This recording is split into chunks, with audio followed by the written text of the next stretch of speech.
জাতি ধর্ম বর্ণ নির্বিশেষে সবাই মেঘকে এত ভালোবাসেন, মেঘের ভ্লগ দেখতে চান, কিন্তু আসলে আমার জন্য একটু টাফই হয়ে যায়, কারণ মেঘের শ্যুট সবসময় করা সম্ভব হয় না। মেঘের যদি মুড ভালো না থাকে আমরা সাধারণত মেঘকে শ্যুট করি না। যেমন এখন আমরা বাসায় ফিরবো আমাদের শপটা ক্লোজ করে, তার এখন কোল্ড ড্রিঙ্কস চাই। আমি যেহেতু বলেছি কোল্ড ড্রিঙ্কস দেবো না, এখন তার মুড খুবই খারাপ। প্রচুর কমেন্ট এবং ইনবক্স আসে মেঘকে নিয়ে সারাদিনের ভ্লগ দেখানোর জন্য। সারাদিনের ভ্লগ তো দেখানো সম্ভব হয় না, তাই আমি বলেছিলাম যে খণ্ড করে আমাদের দিনের কিছু অংশ আমি আপনাদেরকে দেখাবো। আজকের এই অংশটা হচ্ছে আমরা আমাদের শপটা ক্লোজ করে বাসায় যাচ্ছি। বেসিক্যালি এখন যেহেতু সামার টাইম, সন্ধ্যা হয় 11টায়, সো আমরা 9টায় শপ ক্লোজ করলে ওই সময়টুকু আমরা নিজেরা টাইম স্পেন্ড করি। বিকেলের দিকে আমি যদি ফ্রি থাকি তাহলে চেষ্টা করি মেঘ মগ্নকে নিয়ে শপে আসবার, আমার হাজব্যান্ডকে একটু ব্যাকআপ দেওয়ার, অ্যান্ড দেন আমরা সবাই একসাথে বাসায় ফিরি। এই সময়টা আমার খুবই পছন্দের, খুবই ফ্যামিলি টাইম বলতে পারেন, কোজি ফ্যামিলি টাইম। আমার শপের চারপাশের পরিবেশ, আর এটাই আমার শপ। সো এখান থেকে বের হয়ে এলাম, ঝকঝকে বিকেল 9টা বাজে এখন। হাঁটতে গল্প করতে কোথাও একটু বসে আমরা এখন বাসায় যাব। আমার শপ থেকে আমার বাসাটা যেতে 5 থেকে 6 মিনিটের হাঁটা পথ। 5 থেকে 6 মিনিট হলেও আমাদের সারাদিনের খুবই মূল্যবান 5 থেকে 6 মিনিট, কারণ এই সময়টায় আমরা একসাথে গল্প করতে হই রই করতে বাসায় ফিরি। যদি সবাই একসাথে যাই বাসায়, বাবা ছেলেরা তাদের নিজেদের মধ্যে অনেক মত বিনিময় করে, সারাদিন কার কেমন কাটলো, বাচ্চাদের স্কুল খোলা থাকলে স্কুল কেমন ছিল, আমাদের সব যেহেতু খোলা থাকে আমাদের সব কেমন গেল, এই সব কিছু নিয়ে গল্প করা হয়। সারাদিনের সব এক্সপিরিয়েন্স শেয়ার করা হয় একে অন্যের সাথে। আর রাস্তাটা এত সুন্দর, পথে যেতে ফুল গাছ, বসার জন্য একটু কাঠের বেঞ্চ, আমরা সেই সময়টাকে কিন্তু খুবই এনজয় করি। তো আসুন একটা বিকেল আমাদের সাথে কাটান। এই জায়গাটা আমাদের শপ থেকে হাঁটা দূরত্বে 2 মিনিটের পথ, আমার বাসায় যেতেই পড়ে মাঝখানে, আর এটা মগ্নর স্কুলের একদম পাশে। সো এই জায়গাটা মগ্নর খুবই পছন্দের, বিকজ সারাদিন সে এখানে খেলাধুলা করে। সো মগ্ন বললো চলো বাবা মা আমরা এখানে বসে একটু গল্প করি। এই যে ফুলটা দেখছেন, এটা থেকে কি সুন্দর সুঘ্রাণ যে চারপাশ মৌ করে মাতিয়ে দিয়েছে। বিশ্বাস করুন বিকেলবেলা চারপাশটা মনে হচ্ছে যেন ফুলের রাজ্যে ঢুকে পড়েছে।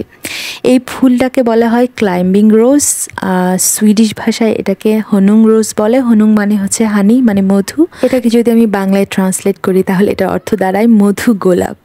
তো এই গোলাপটা একটু লতানো, প্রচুর কাঁটা আছে, আর এটাকে সাধারণত লাগানো হয় কোনো গেট কিংবা কোনো পাঁচিলের মধ্যে, কারণ দেখতে এত সুন্দর লাগে, এত স্বপ্নীল লাগে দেখতে। সাধারণ গোলাপের মতো এটা আলাদা ফোটে না, এটা একেবারে থোকা ফুটে থাকে। আমি যখন ফুলের ভিডিও করছিলাম দেখি যে মগ্ন অলরেডি খেলা শুরু করেছে, আর ওদিকে মেঘকে দেখলাম সেও ফুল দিয়ে খেলা শুরু করছে। সে বলছে একটা ফুল ছিঁড়ি, তো ওর বাবা বলছে এটা কিন্তু অনেক কাঁটা আছে, ব্যথা পেলে তো তখন কান্না করবে আর বলবে ফুলটাকে মেরে দেন, কাঁটাটাকে মেরে দেন, তখন তো কাঁটাকে মারা যাবে না বাবা। এই মুহূর্তে যে দৃশ্যটা আপনি দেখছেন এটা আমাদের সবচেয়ে সুন্দর, সবচেয়ে পছন্দের দৃশ্য। এই যে মেঘকে ফুলের কাছাকাছি এনে ওর গায়ের উপর ফুলের পাপড়ি ঝরালে ও যে কি খুশি হয়, কি যে মজা পায়, আমার কাছে মনে হয় আমার দেব শিশুটা হাসছে।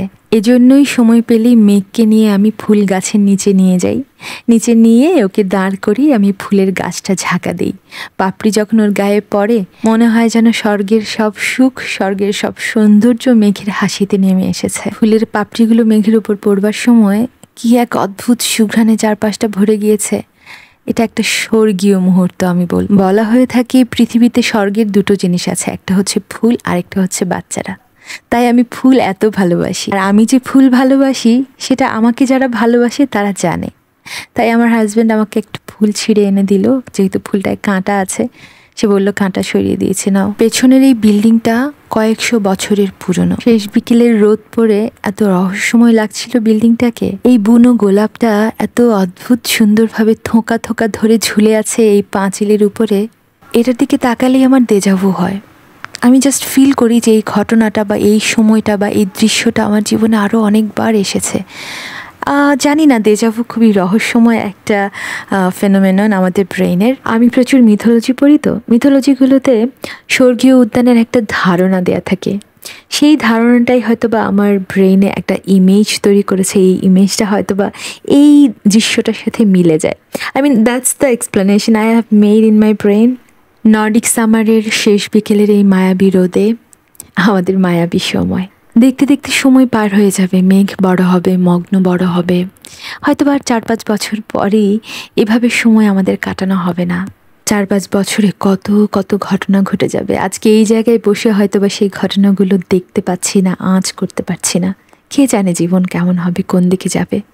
হয়তো বা 4-5 বছর পরে এই ব্লগটা দেখে আমি মুচকি মুচকি হাসবো কিংবা কাঁদবো, আমি জানি না। ভবিষ্যতের কথা কে বলতে পারে।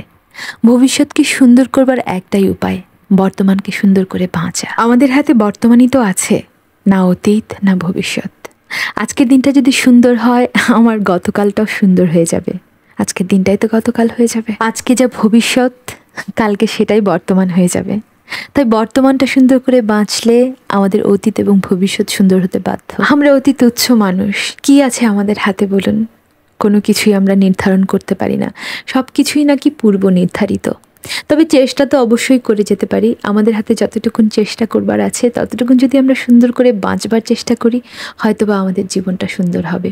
It's all about your choice. আপনি আপনার জীবনটাকে কিভাবে বাঁচতে চান। এক্সাম্পল, এই যে ধরুন আমরা বের হয়ে এলাম শপ থেকে, এখন আমরা সরাসরি বাসায় চলে যেতে পারতাম, বাসায় গিয়ে রান্না বান্না করতে পারতাম বা অন্য কোনো কাজে ব্যস্ত থাকতে পারতাম।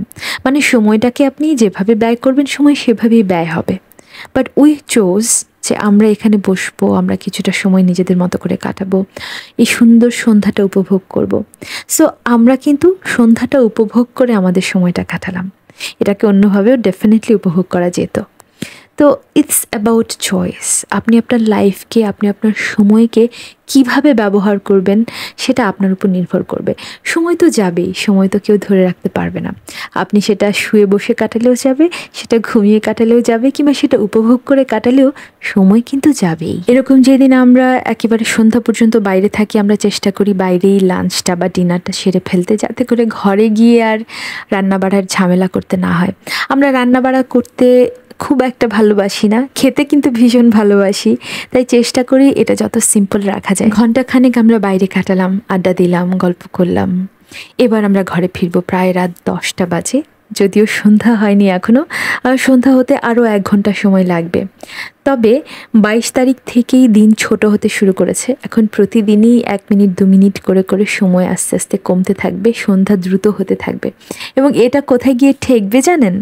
এটা ঠেকবে গিয়ে একেবারে বেলা 2:30 বা 3টার সময় সন্ধ্যা হয়ে যাবে, এই জায়গায় গিয়ে ঠেক। এটা মগ্নদের স্কুলের প্লেগ্রাউন্ড, যেটা বলছিলাম যে মগ্নদের স্কুল আমার শপের খুব কাছে। তো দেখুন, একটা স্কুলে কত ধরনের ফ্যাসিলিটি থাকে, বাচ্চারা অনেকখানি সময় পায় খেলাধুলা করে। এরকম টায়ার দিয়ে দোলনা টাঙানো থাকে, বাচ্চারা দোলনায় চড়ে। শুধু বাচ্চারা না, এইরকম সময়ে বিকেল বা সন্ধ্যাবেলা এই সামার টাইমে বাচ্চার মায়েরা এসে, বাচ্চার মা বাবা একসাথে এসে একটু স্ট্রলিং করে। এখানে বাচ্চার মা বাবারাও দোলনায় দোলে। মোট কথা, সুইডিশরা ওয়ার্ক লাইফ ব্যালেন্স করে, কোয়ালিটি অফ লাইফে বিশ্বাস করে। যেতে যেতে মেয়েকে কী করতে হয় জানেন? বাসায় গিয়ে কি কি করব সেগুলোর ব্রিফিং দিতে হয় মেঘকে আগেই। যেমন আমরা যেতে যেতে এখন মেঘকে বলছি যে আমরা গিয়ে দরজা খুলবো, তারপর তুমি লিফটে উঠবে, তারপর তুমি বাসায় গিয়ে ড্রেস চেঞ্জ করবে, ড্রেস চেঞ্জ করার পর তোমাকে একটু এক্সারসাইজ করানো হবে, তারপর তুমি ডিনার করবে, মেডিসিন নেবে, তারপর তুমি ঘুমোতে যাবে। সো এই যে এক্সপ্লেনেশনটা, এটা আগেই মেঘকে দিয়ে দিতে হয়, এই ব্রিফিংটা। দেখুন চারপাশ, এই যে আমার বাসা দেখা যাচ্ছে। তো আমরা এখন রাস্তা পার হব। রাস্তা পার হতে গিয়ে দেখি রাস্তা একেবারে শুনশান নীরব। সুইডিশরা রাত 8টার মধ্যে ডিনার করে শুয়ে পড়ে। এই রাস্তাটা কিন্তু একেবারে বাস চলার রাস্তা, কিন্তু দেখুন একেবারেই গাড়ি ঘোড়া নেই। ওয়ার্কিং ডেগুলোতে সুইডিশরা বেসিক্যালি খুব আর্লি শুয়ে পড়ে। শুধুমাত্র ফ্রাইডে নাইটে তারা ভীষণ হইচই করে। এই সুইডেনে ফ্রাইডে নাইট অনেকটা চাঁদ রাতের মতো। আর সবচেয়ে বিরক্তিকর কোন নাইটটা জানেন? Sunday night. সানডে নাইটে সুইডিশরা ভীষণ বিরক্ত থাকে, বিকজ পরের দিন আবার কাজে যেতে হবে। সোমবার দিন সকালে আপনি যদি কোনো সুইডিশকে জিজ্ঞেস করেন কেমন আছো, সে চরম বিরক্ত হয়ে বলবে ইয় känner mig trött och stressig। এর অর্থ হচ্ছে I am feeling tired and stressed. যাই হোক, কালচার টু কালচার মানুষের ইমোশন ডেফিনেটলি ভ্যারি করে। So yes, that was it.